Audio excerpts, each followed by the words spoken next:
चलो अब देखते हैं किसी जल प्रकृति के इंसान को किसी पार्टी में कैसे पहचाना जा सकता है। पहली बात तो यह कि जल प्रकृति के लोग किसी शादी या पार्टी में जाते ही नहीं हैं, क्योंकि इन्हें अनजान चेहरों से डर लगता है। भीड़ को देखकर ये कंफ्यूज हो जाते हैं। इन्हें समझ में नहीं आता कि मैं वहां जाकर करूंगा क्या।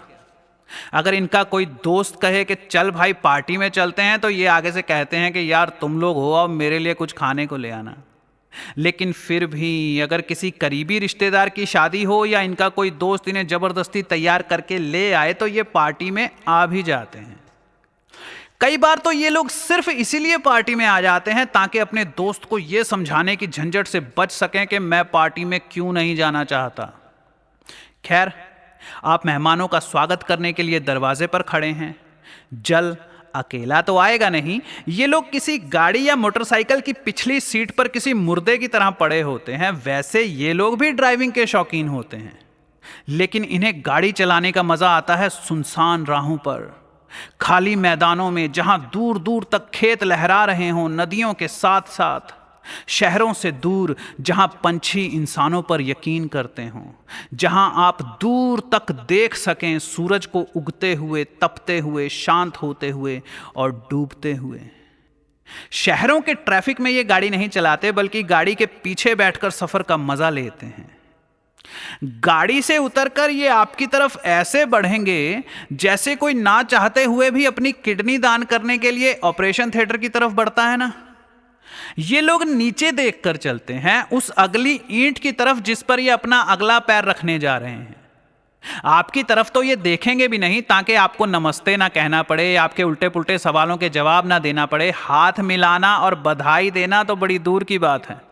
पहली मुसीबत यानी आपसे बचने के बाद ये आगे बढ़ेंगे और बारातियों की भीड़ को देखकर मन में सोचेंगे, ये सब लोग यहां क्या करने आए हैं। ये चाहते हैं कि पार्टी में एक या दो लोग ही आए हों, और वो भी इनकी जान पहचान वाले।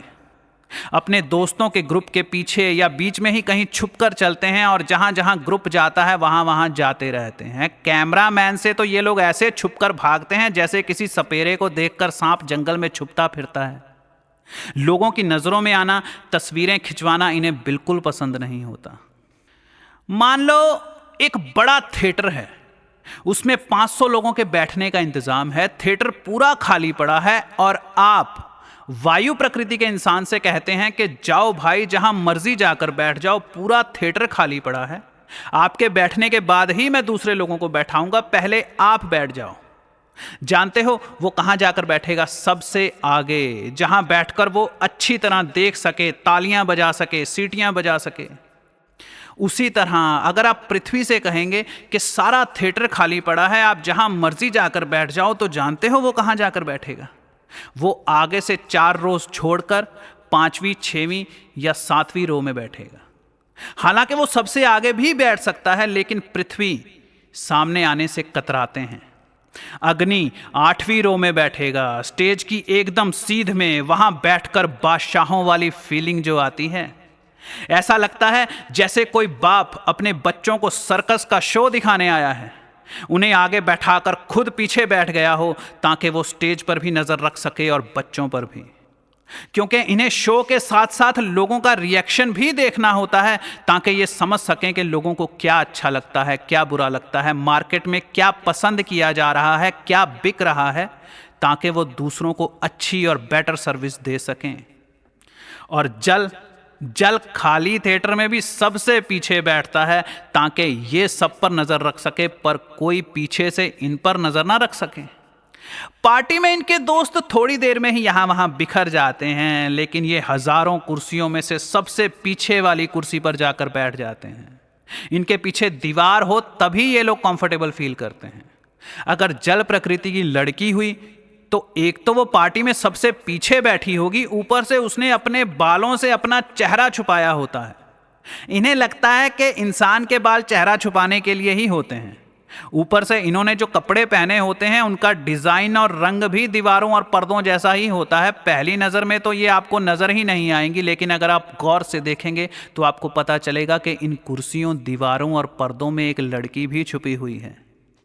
जो मैं बोल रहा हूं, अगर उसकी मूवी आपके दिमाग में चल रही है तो उस मूवी को जरा स्लो मोशन मोड पर लगा लीजिए, क्योंकि अब जो होगा धीरे धीरे होगा, आराम से होगा। राम बड़ा अद्भुत शब्द है। यह दुनिया का इकलौता शब्द है जिसके हजारों मतलब निकलते हैं। इसका मतलब शांति भी है और अशांति भी। इसका मतलब खोना भी है और पाना भी, पाकर फिर से खो बैठना भी और खोकर फिर से पा लेना भी। जैसे कुछ लोग कहते हैं राम राज्य होना चाहिए। राम राज्य का अर्थ होता है सुशासन, सब कुछ अच्छा। लेकिन अगर गौर किया जाए तो भगवान राम का राज्य कौन सा बड़ा चंगा था। जिस राज्य में राम जैसे सदाचारी को जंगलों में भटकना पड़ रहा था, कोई किसी की नाक काट देता था, कोई किसी की बीवी उठा ले जाता था, जहां सीता जैसियों को अग्नि परीक्षा देनी पड़ी हो, वो राम राज्य भी कभी अच्छा हो सकता है। लेकिन राम शब्द का विपरीत भी राम ही होता है, इसीलिए हम कहते हैं राम राज्य। इसका कोई एक अर्थ नहीं है। राम का अर्थ सिर्फ दशरथ का बेटा नहीं है, मर्यादा पुरुषोत्तम राम नहीं है। कुछ लोग तो घर में पाले जानवर का नाम भी भोलू राम रख लेते हैं। राम अलंकार है। राम शब्द का ऑपोजिट शब्द होता है विश्राम। राम का अर्थ होता है संघर्ष, भटकाव, और विश्राम का अर्थ होता है संघर्ष खत्म, भटकाव खत्म। राम सौंदर्य है।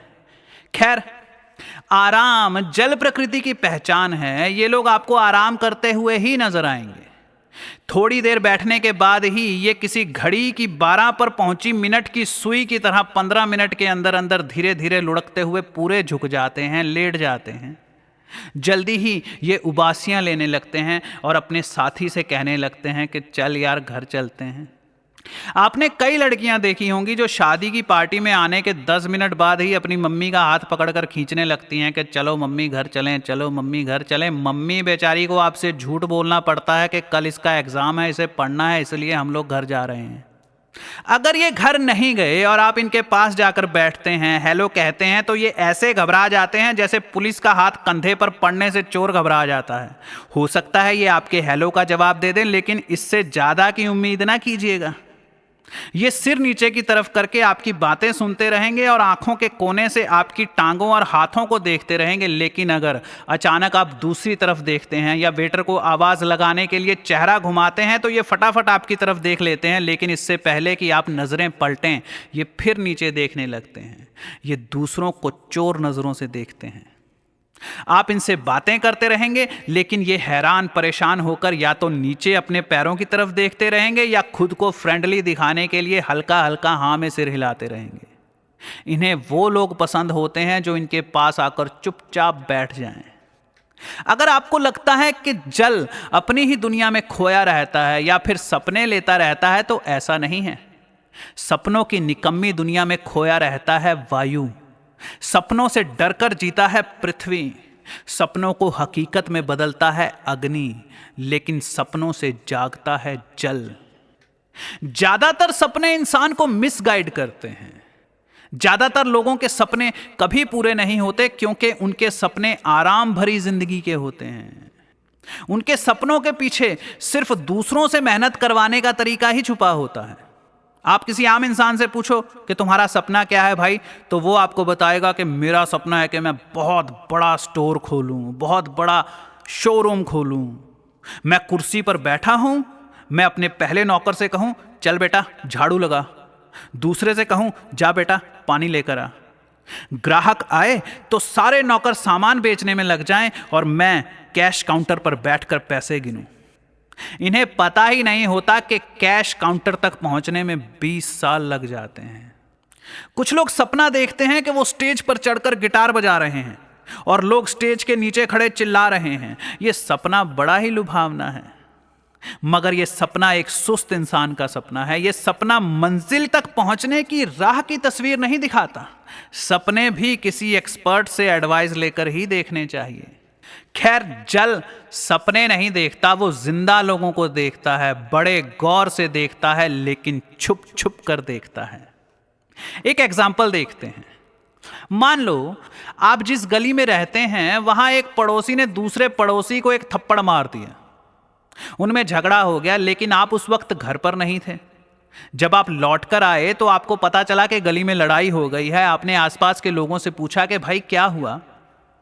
अगर आप वायु प्रकृति के बंदे से पूछेंगे तो वो कहेगा तलवारें चल गई भाई, तलवारें, खून की नदियां बह गई, पूरी गली में खून ही खून बिखरा पड़ा था, एम्बुलेंस आ गई, पुलिस फोर्स बुलानी पड़ी।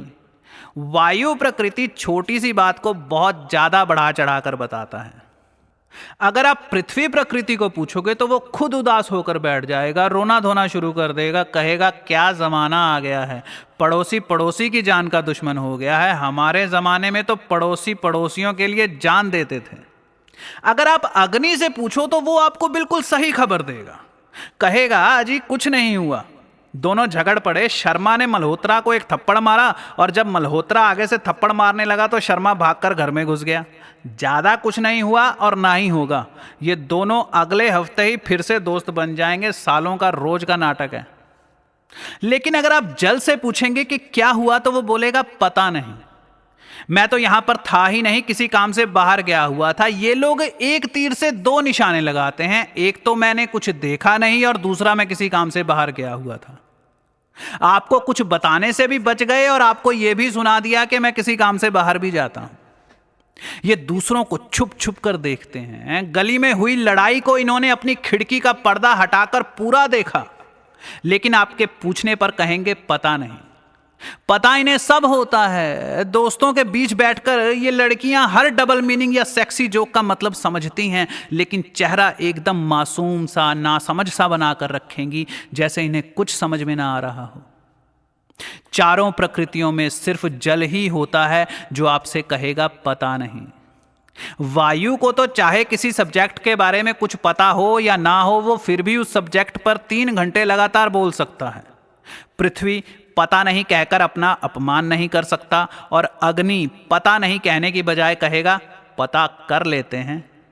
सिर्फ जल का तकिया कलाम यानी पेट डायलॉग होता है पता नहीं, क्योंकि ये लोग जानते हैं कि अगर इन्होंने कुछ बताया तो आप दूसरा सवाल पूछेंगे, फिर तीसरा, फिर चौथा। इसीलिए ये आपके पहले सवाल को ही कुचल देते हैं। दरअसल ये लोग आपसे या किसी भी अनजान इंसान से इसीलिए बातें नहीं करते क्योंकि इन्हें पूरा विश्वास होता है कि कोई इन्हें समझ नहीं पाएगा, क्योंकि इन्हें साफ नजर आ रहा होता है कि इस दुनिया में कोई इंसान होश में है ही नहीं। हर कोई अपने दिमाग में उड़ते हुए विचारों, गलत फहमियों और बेतुके सपनों के पीछे भाग रहा है, अपने ही बनाए हुए विचारों का गुलाम हुआ बैठा है। बाकी प्रकृतियों के लोग कभी दूसरों की बातें ध्यान से नहीं सुनते। सुनते हैं तो सिर्फ वो बातें जो उनके दिमाग में पहले से पड़े विचारों का समर्थन करें। उल्टी बातें सुनते ही लोग बहस करने लगते हैं, खिलाफ बोलने लगते हैं। सिर्फ जल है जो नए विचारों को ग्रहण करता है, सुनता है। इनके जैसा लिसनर कोई दूसरा नहीं होता। वो अलग बात है कि आपको लगेगा कि ये आपकी बातें नहीं सुन रहे हैं, बस ये लोग आगे से अपने विचार पेश नहीं करते क्योंकि ये आपको नाराज नहीं करना चाहते। अगर कोई साथी खाने के लिए कुछ ले आए तो ये लोग खा लेते हैं, नहीं तो भूखे ही घर लौट जाते हैं। अगर कोई देख ना रहा हो तो ये किसी छोटे से बच्चे के साथ खेलने लगते हैं, उसे गोद में नहीं उठाते, बस कुर्सी पर बैठे बैठे उसे छेड़ते रहते हैं या उसके खिलौने के साथ खुद खेलने लगते हैं। मेरी एक फ्रेंड है, वो जल प्रकृति की है। हम एक साथ पढ़ते थे। उसे देखकर ऐसा लगता था जैसे वो अभी अभी सोकर उठी है। उसकी और मेरी दोस्ती भी बड़ी ही अजीब वजहों से हुई थी। ना मैंने जिंदगी में कभी होमवर्क किया था, ना उसने।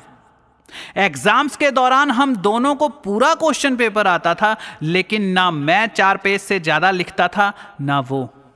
अगर बारिश हो रही हो तो हम दोनों बारिश में भीगते जरूर थे, फिर चाहे टीचर को साफ साफ कहकर जाना पड़े कि मैं बारिश में भीगना चाहता हूं। हम दोनों बिल्कुल एक जैसे थे, इसलिए हमारी अच्छी पटने लगी। एक दिन हमारे एक क्लासमेट की बर्थडे पार्टी पर जाने का प्रोग्राम बना, तो मैंने उससे पूछा कि चलोगी ना शाम को। उसने कोई जवाब नहीं दिया, तो मैंने सोचा जाना ही होगा। खैर, मैं शाम को उसके घर चला गया। क्योंकि मेरे पास कोई गाड़ी नहीं थी, मैंने सोचा उसी की गाड़ी में चलते हैं। मैं उसके घर पहुंचा। शाम के 5 बज रहे थे और सभी जल प्रकृतियों की तरह वो भी 5 बजे खर्राटे भरकर सो रही थी। मैंने उसका नाम कब्रिस्तान का चौकीदार रखा हुआ था। क्यों रखा हुआ था ये आपको उसकी बात करने के स्टाइल से पता चल जाएगा। मैंने उसे जगाया, अबे चौकीदार उठ, पार्टी में नहीं जाना क्या? उसने बड़ी मुश्किल से सिरहाने पर से सिर उठाया और बोली, मैंने नहीं जाना। क्या?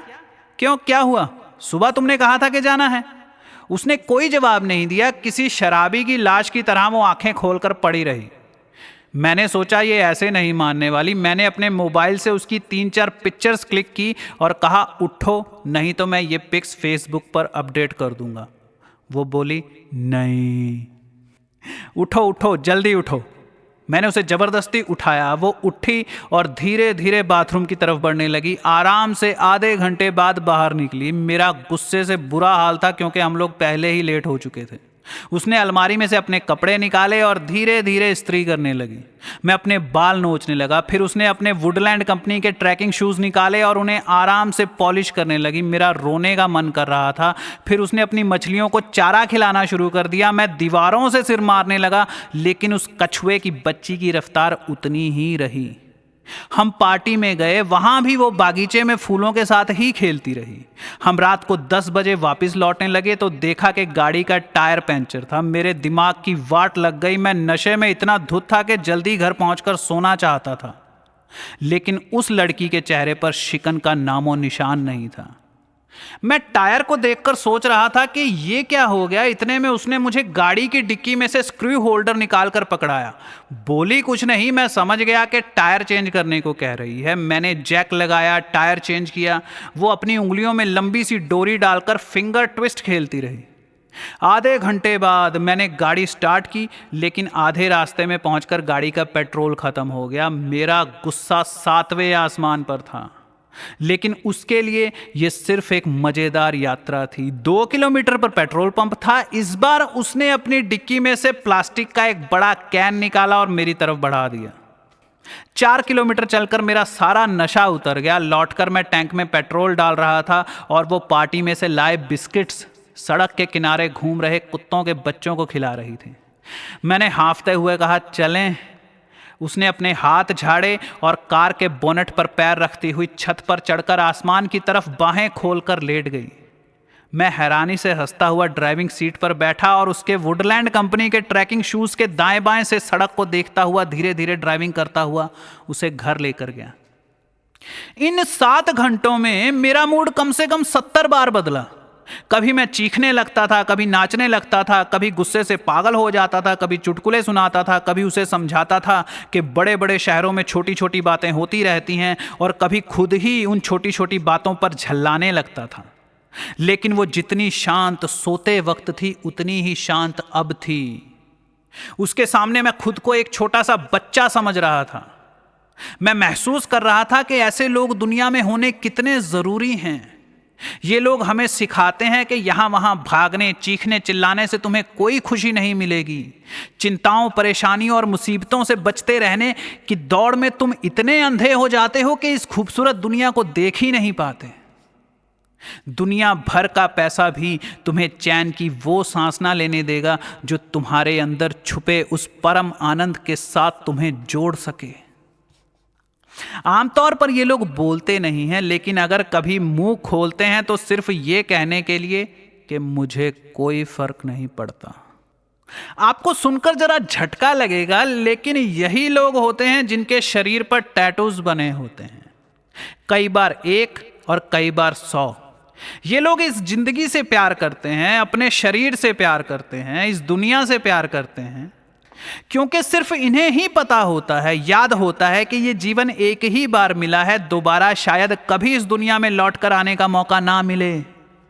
ये ठंडी हवाओं से मचलता जिस्म, ये खूबसूरत पहाड़ों, वादियों और बच्चों के मुस्कुराते चेहरे देखने वाली आंखें, ये झरनों की कलकल, पत्तों से गुजरती हवाओं की खनखनाहट और धीमा हल्का संगीत सुनने वाले कान। कोई दूसरा तुम्हें प्यार करे, ये इसी जन्म में होगा, दोबारा ना होगा। बाकी लोग जिंदगी को बेहोशी में जीते हैं, बदहवासी में जीते हैं। बाकी लोगों को ईश्वर के नाराज होने का डर होता है, बाकी लोग ईश्वर को खुश करने में लगे रहते हैं।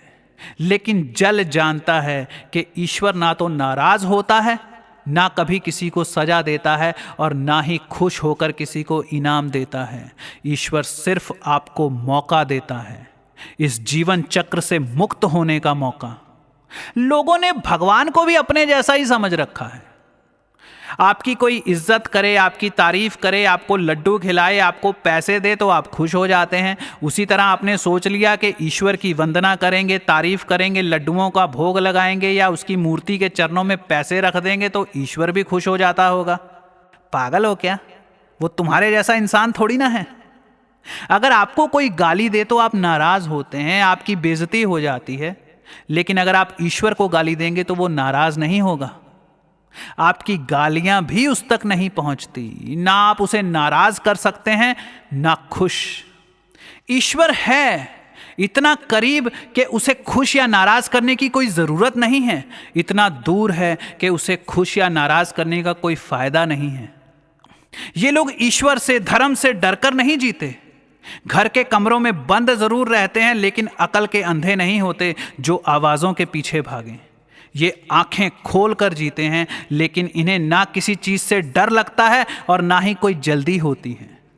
जैसा मैंने बताया था कि ये लोग या तो घरों में बंद रहते हैं या फिर यात्राओं पर निकलते हैं, पूरी दुनिया घूमते हैं और इन्हें जो पसंद आता है ये उसका टैटू अपने शरीर पर बनवा लेते हैं।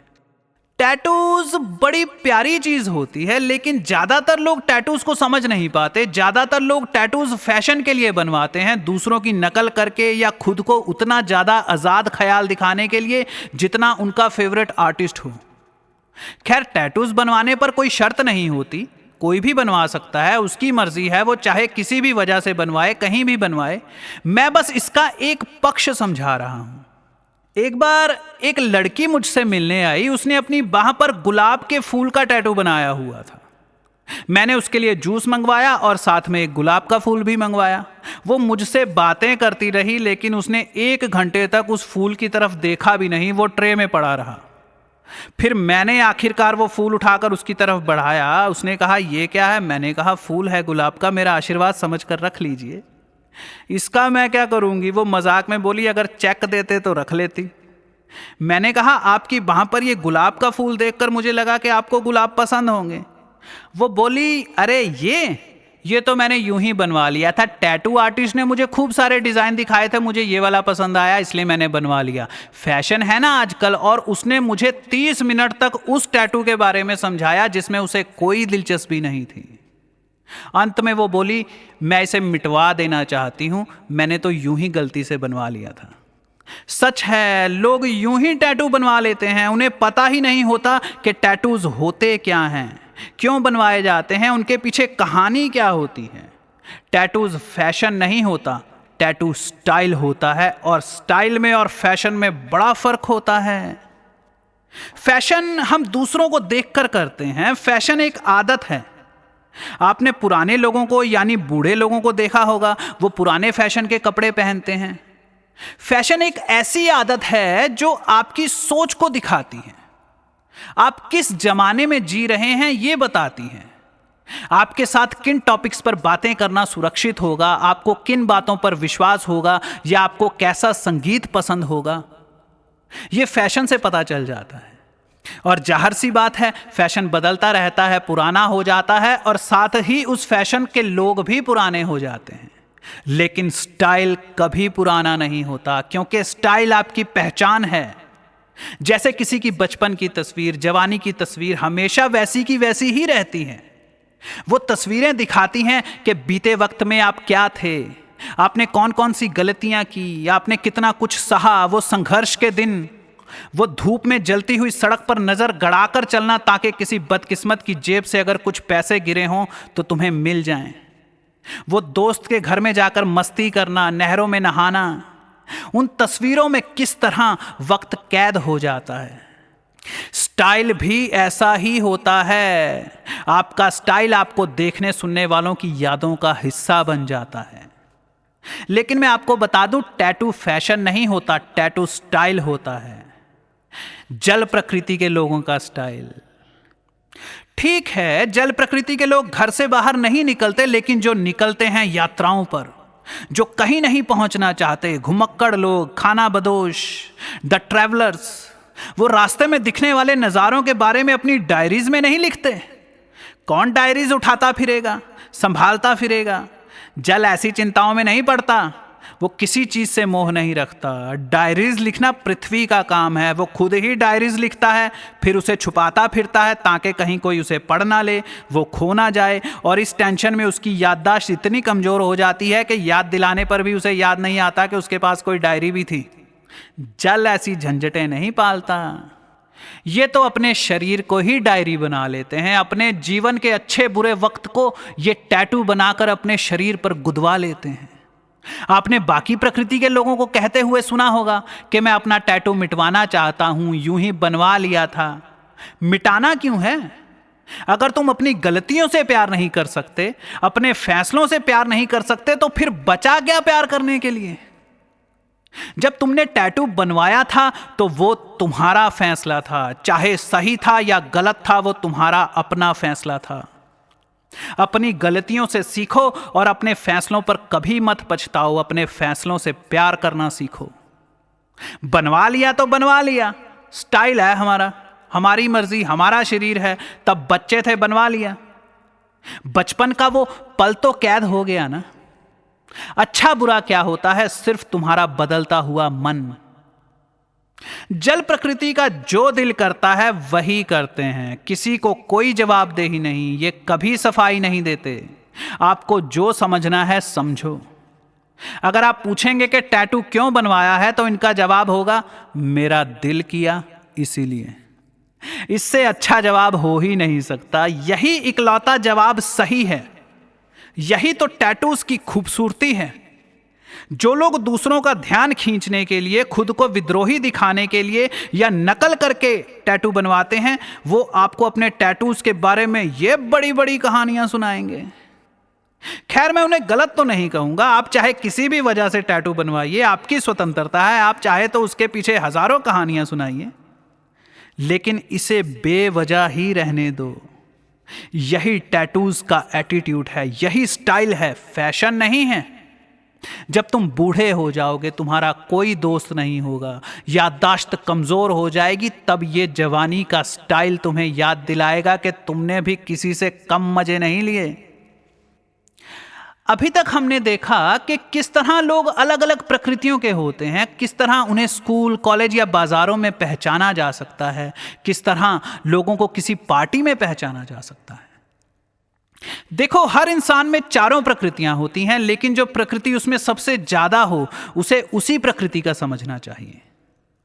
लेकिन अगर आप उस इंसान को और करीब से जानना चाहते हैं, समझना चाहते हैं, तो फिर आपको पता करना होगा कि उसमें दूसरे नंबर पर कौन सी प्रकृति है, फिर तीसरे नंबर पर कौन सी प्रकृति है, फिर चौथे नंबर पर कौन सी है। लेकिन यह काम आपके लिए बड़ा मुश्किल होगा। पहली प्रकृति पहचानना आसान है, वो तो साफ नजर आ जाती है, पर किसी इंसान के अंदर छुपी दूसरी प्रकृतियों को समझना आपके लिए बड़ा मुश्किल हो जाएगा। लेकिन अगर आप दूसरों को समझने से पहले सिर्फ खुद को जानो, पहले सिर्फ खुद को समझो, दूसरों की चिंता छोड़ो, किसी दूसरे की तरफ ध्यान मत दो। महीनों महीने बस अपने अंदर पता करो कि वायु कितना % है, पृथ्वी, अग्नि और जल कितना % है। दूसरों को बाद में समझेंगे। अगर आप खुद को पढ़ना नहीं जानते, तो आप दूसरों को कैसे पढ़ सकते हैं? अभी तक दूसरों की कमियां सुनकर आपको बड़ा मजा आ रहा होगा। अपने पास बैठे वायु प्रकृति के बंदे से आप कह रहे होंगे कि सुन ले बेवकूफ, तू ऐसा है, ये सारे दोष तुझ में हैं। लेकिन जब मैं वायु की तारीफ करता हूं तो आप स्वीकार नहीं करेंगे। आप पास बैठे वायु से कहेंगे, अबे ये अच्छाइयां तुझ में नहीं हैं। इंसान ऐसा ही है, दूसरों की बुराइयों को तो स्वीकार कर लेता है, लेकिन दूसरों की महानता को स्वीकार करने में उसे बड़ी तकलीफ होती है। एग्जाम्पल के तौर पर मुझे ही ले लो। वायु प्रकृति के लोग मुझे सबसे ज्यादा प्यार करते हैं, और मेरा भी सबसे ज्यादा प्यार वायु प्रकृति के लोगों के साथ ही है, क्योंकि वो सिर्फ आनंद की फिक्र करते हैं, अपनी बुराइयां करने वालों से भी प्यार करते हैं, मनमुटाव नहीं रखते हैं। आप उनके साथ कितना भी बुरा व्यवहार कर लें, वो जल्दी ही सब कुछ भूलकर फिर से आपसे प्यार करने लगते हैं। गौर करना, जब मैं वायु पर बोलता हूं तो मेरी आवाज, मेरी टोन एक्साइटमेंट से भर जाती है। मैं किसी बच्चे की तरह चहकता हुआ बोलता हूं जो ब्रेन सिंगर बनकर बड़ा खुश है। वो जो जानता है उसे जल्दी से जल्दी दूसरों के साथ बांटना चाहता है। पृथ्वी प्रकृति के लोग शक्की होते हैं। सत्य की खोज करने का कीड़ा उनके दिमाग में जन्म के साथ ही पैदा हो जाता है। वो मुझे सुनते वक्त मेरी ही कमियां पकड़ने की फिक्र में लगे होंगे। मैं जो सिखा रहा हूं उसको सीखने की बजाय वो सोच रहे होंगे कि ये आदमी इतना लंबा कैसे बोल लेता है, बिना रुके, बिना सोचे। जरूर ये किसी किताब से पढ़कर बोल रहा होगा या इसके सामने कोई बड़ी सी स्क्रीन लगी होगी जिस पर से पढ़ पढ़ कर ये बोल रहा होगा। जो कहानियां मैं बीच बीच में बताता हूं उन्हें वो भी झूठ लग रही होंगी। किसी के हुनर को स्वीकार करना इन्हें बड़ा मुश्किल लगता है। बजाय कुछ सीखने के, बजाय मजे लेने के, ये लोग कमियां ही ढूंढते रहते हैं। मैं कभी किसी पृथ्वी प्रकृति के बंदे के साथ फिल्म देखने नहीं जाता। ये लोग अच्छी खासी फिल्म का कचरा कर देते हैं। हीरो छत से छलांग लगाए तो पास में बैठे कहेंगे नीचे गद्दे पड़े होंगे, अबे ये कैमरा ट्रिक है। हीरोइन नहा रही होगी तो कहेंगे आसपास 50 लोग खड़े होंगे, ये सच में कपड़े थोड़ी ना उतार रही है, कोई डुप्लीकेट लड़की है। जिंदगी के मजे लेने के बजाय ये मीन मेख निकालने, नुक्ताचीनी करने में ही लगे रहते हैं। भाई, सत्य की खोज करना इतना भी जरूरी नहीं है कि तुम सच पर ही शक करने लगो। गौर करना, जब मैं पृथ्वी पर बोलता हूं तो मेरी आवाज, मेरी टोन बौखलाहट और शक से भर जाती है। जैसे कोई इंसान बेवजह दूसरों को दोष दे रहा हो, उनकी कमियां निकाल रहा हो। उसे कुछ भी अच्छा नहीं लगता, उसे सब कुछ गलत लगता है। क्रोधी, कुंठित, असहाय, अपने आत्मसम्मान के लिए लड़ता हुआ। अग्नि प्रकृति के लोग मुझे सुनकर बड़े खुश होते हैं। उन्हें तो ज्ञान का खजाना मिल गया होगा। उन्हें एक आइडियल, एक मेंटर मिल गया होगा। अभी तक के लेक्चर सुनकर उन्होंने अपनी बिजनेस स्ट्रेटेजी डिजाइन करनी भी शुरू कर दी होगी। अपने कस्टमर और क्लाइंट को उन्होंने 4 हिस्सों में बांट भी लिया होगा। ये शक्की नहीं होते, ये सिर्फ फायदा देखते हैं और हुनर को पहचानने की कला सिर्फ इनमें ही होती है। मार्केट में आई नई चीज को सबसे पहले यही पहचानते हैं और उस पर पैसा लगाने को तैयार हो जाते हैं। जब मैं अग्नि पर बोलता हूं तो आपको एक शातिर बिजनेसमैन नजर आता होगा जो लोगों की जेब से पैसा निकालने की कला जानता है, जो शानदार जिंदगी जीता है, जिसे पता है जिंदगी के मजे कैसे लेते हैं। आपको भागवत गीता के कृष्ण नजर आएंगे। जल प्रकृति के लोगों को मेरी बातें सुकून देंगी। उनके मन से हजारों टन का बोझ उतर गया होगा। मुझे सुनकर वो रिलैक्स हो जाते हैं। जब मैं जल पर बोलता हूं तो आराम से बोलता हूं, ना चीखता हूं, ना चिल्लाता हूं। जैसे मैं दूसरों से नहीं, खुद से ही बातें कर रहा हूं, जैसे मैं गुनगुना रहा हूं। आपके दिमाग में भगवान शिव की तस्वीर आनी चाहिए। आप लोग मुझसे वही सीख पाएंगे जो आप खुद हैं, और आप खुद क्या हैं ये जानने के बाद ही आप वो बन पाएंगे जो आपको बन जाना चाहिए। आपकी पसंद, आपकी नापसंद, आपके रिएक्शन, सब कुछ डिपेंड करता है कि आपकी प्रकृति क्या है। काफी पुरानी बात है, मैं एक सेमिनार कर रहा था। उस वक्त ऋतिक रोशन अभिनीत फिल्म बैंग बैंग रिलीज होने वाली थी। टीवी पर उसके ट्रेलर आ रहे थे। उससे पहले मैं सेमिनार कर रहा था। मैंने सुनने वालों को 4 हिस्सों में बांट दिया। वायु प्रकृति के लोग अलग, जल प्रकृति के लोग अलग, पृथ्वी के अलग और अग्नि के अलग। मैंने उन सब लोगों से पूछा कि टीवी पर आपने बैंग बैंग फिल्म के ट्रेलर तो देखे होंगे, अभी वो रिलीज नहीं हुई है, आप मुझे बताइए वो फिल्म कैसी होगी। अब मैं आप लोगों से पूछता हूं, किस प्रकृति के लोग बड़े खुश होंगे, बड़े एक्साइटेड होंगे? वो कह रहे थे कि बड़ी जबरदस्त फिल्म होगी, क्या एक्शन है, क्या स्टाइल है, गाने बड़े जबरदस्त हैं फिल्म के, मजा आ जाएगा फिल्म को देखकर। हाँ, बिल्कुल सही सोचा आपने, वो वायु प्रकृति के लोग थे।